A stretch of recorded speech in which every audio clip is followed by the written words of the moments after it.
ফের বিস্ফোরক হুমায়ুন কবির। রেজিনগরের কাশীপুরের সভা থেকে কার্যত বিজেপিকে হুমায়ুনের হুঁশিয়ারি।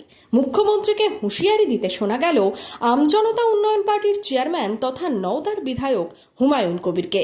সভা থেকে কি বললেন হুমায়ুন কবির?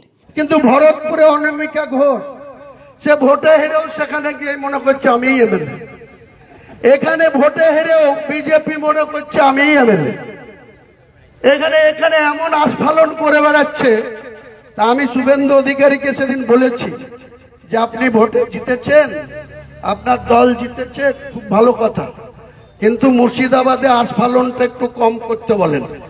আমি যেদিন ময়দানে মুসলমানদের নিয়ে নেমে যাব না, সেদিন এমন সাটা ভাঙা মাছ শুরু করব যে আপনাদের পতাকা বহন করার লোক থাকবে না। কেস ওরকম কেস আমাদের বহুবার জেল খাটা আছে। ক হাজার লোককে আপনি বহরমপুর সেন্ট্রাল জেলের যে আয়তন, তাতে 4700-র বেশি 4800 লোক ধরে না। লাখ লাখ লোককে রাস্তায় নিয়ে নামাবো আর সাটা ভাঙা মাছ দেবো আর জেলে যাব। কদিন জেলে রাখতে পারেন, কত খাওয়াতে পারেন। আমি বলেছি আমার লিমিট যেদিন ক্রস হয়ে যায় না, আর মাথা যেদিন টাওয়ার গরম হয়ে যায়, সেদিন আমি ও এসপিও বুঝবো না, ও চিফ মিনিস্টারও বুঝবো না, আর কে কোথায় থাকলো আর কে কোথায় থাকলো না সব কিছু বুঝবো না। আমি নিজেই নেতৃত্ব দিয়ে নামাবো। 2024 সালেও তা দেখেছিলাম। এই নিয়ে হুমায়ুন কবিরকে পাল্টা তোপ বিজেপি নেতৃত্বের।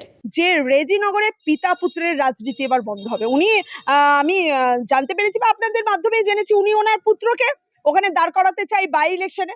আমার কথা হলো এই পিতা পুত্রের রাজনীতি ওখানে বন্ধ হবে। ওখানকার মানুষ জানে যে সরকারের মানে উন্নয়নের পক্ষে থাকতে হবে। আপনি ভরতপুর নিয়ে মাথা ঘামাবেন না। ভরতপুরের তোলাবাজি বন্ধ হয়ে গেছে, আপনার কষ্ট হচ্ছে আমি বুঝতে পারছি। এবার থেকে আপনি রেজিনগর নিয়ে মাথা ঘামান।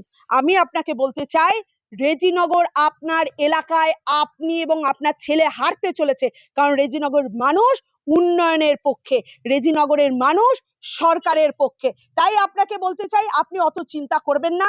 আপনি হারছেন এটুকু আপনি জেনে রাখুন। আপনি ঠান্ডা মাথায় রাজনীতি করুন, কারণ আপনি নিজেকে সামলাতে পারছেন না।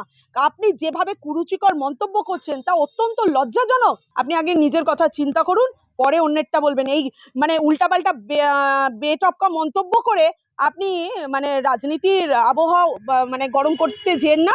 আপনি সুষ্ঠু স্বাভাবিক সম্প্রীতি বজায় রেখে রাজনীতি করুন। Bureau report, Madhyabanga news.